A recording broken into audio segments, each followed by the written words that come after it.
آج آپ کے سامنے ایک ایسے بے بس انسان کی کہانی رکھوں گا جو غریب بھی نہیں، فقیر بھی نہیں، محتاج بھی نہیں، کمزور بھی نہیں، لیکن اس کے باوجود وہ کہتا ہے کہ میرے اوپر بہت ظلم ہو گیا، میرے اوپر بہت زیادتی ہو گئی۔ اس کے کچھ الفاظ ہیں جو میں آپ کے سامنے رکھوں گا۔ اس نے اگر وہ الفاظ نہیں کہے تو کہیں نہ کہیں جن لوگوں نے کہے ہیں وہ انہی کے لوگ تھے اور انہی کی وجہ سے وہ الفاظ دہرائے گئے اور منظر عام پر لائے۔ پہلا اس بندے کا یہ گلہ ہے کہ مجھے صحیح طریقے سے کام نہیں کرنے دیا جا رہا، مجھے تنگ کیا جا رہا ہے، مجھے پریشان کیا جا رہا، مجھے بلیک میل کیا جا رہا ہے، میں جس طرح سے اپنے مشن کی طرف بڑھنا چاہتا ہوں مجھے روکا جا رہا ہے۔ اگر ایسا ہی چلتا رہا تو میں کسی سے بلیک میل ہونے والا نہیں ہوں، میں اسمبلیاں تو ڈسکا کا الیکشن ہو یا ابھی ریسنٹلی فیصل واڑہ کے سیٹ کے اوپر ہونے والا الیکشن ہو، میرے ساتھ زیادتی ہوئی ہے،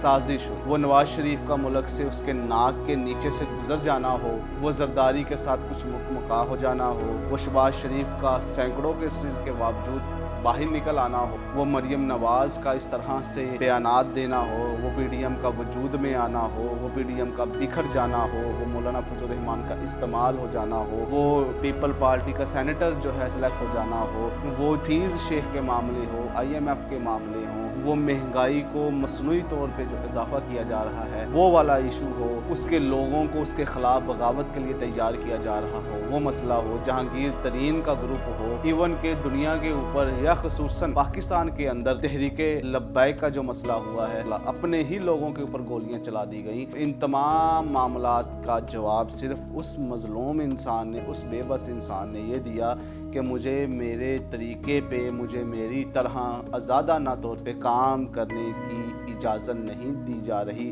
مافیا کے پنجے بہت مضبوط ہیں، برائی بہت مضبوط ہے، بہت طاقت میں ہے، جس وجہ سے مجھے آگے نہیں بڑھنے دیا جا رہا۔ کبھی پٹرول کا مصنوعی بحران پیدا کیا جاتا ہے، کبھی گندم کا بحران پیدا کیا جاتا ہے، کبھی چینی کا بحران پیدا کیا جاتا ہے، کبھی اور انٹرنیشنل پریشر میرے اوپر ڈالے جاتے ہیں، الغرض مجھے میرے مقصد سے روکا جا رہا ہے۔ یہ مظلوم انسان، یہ غریب انسان، یہ آپ کے سامنے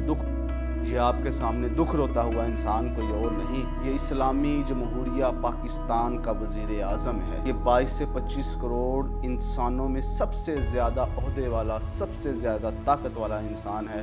جو یہ کہنے پہ مجبور ہے کہ مجھے کام کرنے نہیں دیا جا رہا۔ اب ذرا سوچنے والی بات یہ ہے کہ عمران خان کو بھی روکا جا رہا ہے، نواز شریف کہہ رہا ہے کہ میرے خلاف بھی سازش ہوئی ہے، زرداری نے کہا ہے کہ ہم سے انتقام لیا جا رہا ہے، شہباز شریف کہتا ہے کہ جہاں معاملات یہ طے ہو رہے ہیں وہ ہمیں پتہ ہے، مریم نواز کہتی ہے کہ عمران کٹ پتلی ہے، اس کے پیچھے کوئی اور طاقتیں ہیں، اسٹیبلشمنٹ کہتی ہے کہ ہم سیاست کے اندر نہیں آتے، اسٹیبلشمنٹ کا کہنا ہے کہ اب ہمارے وہ معاملات نہیں جو ہم سے پہلے لوگ کیا کرتے تھے، اس کے بس کے اندر بھی یہ بات نہیں۔ اگر ان کے باتوں کے اوپر چلا جائے، اگر انہی کی باتوں کو مان لیا جائے تو آپ نے خود فیصلہ کرنا ہے کہ 5 سال کے بعد یا 70 سال کے بعد ہم نے کس کا گریبان پکڑنا ہے،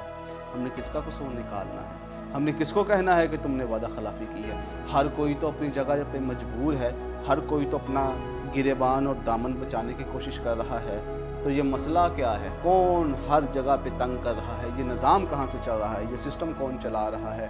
یہ ایک ایسی کہانی ہے جس کی تصویر نہ ہمارے سامنے واضح، یا کچھ لوگ چاہتے ہیں کہ اس کو واضح کیا جائے۔ تو میرے بھائیوں،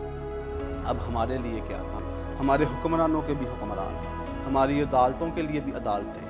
فیصلے کوئی اور سناتا ہے، طاقت کسی اور کے پاس ہے۔ تو آپ بتائیں کہ ہم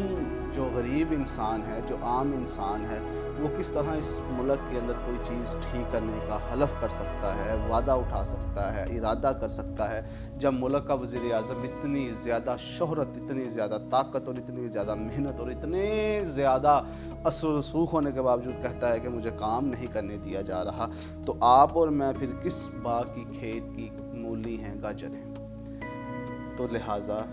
ان تمام معاملات کو سمجھنے کے لیے سب سے پہلے ضروری ہے کہ یہ ملک کس طرح بنا ہے اور اس کے اندر نظام کس طرح ہے، وہ نظام کہاں سے لایا گیا ہے، وہ نظام کس نے ہمارے اوپر مسلط کیا ہے۔ یہ نظام کے اندر لوگ بدل رہے ہیں، چہرے بدل رہے ہیں، عہدیداران بدل رہے ہیں، نوکر بدل رہے ہیں، آفیسرز بدل رہے ہیں، ہر کرسی کے اوپر بیٹھنے والا انسان بدل رہا ہے، لیکن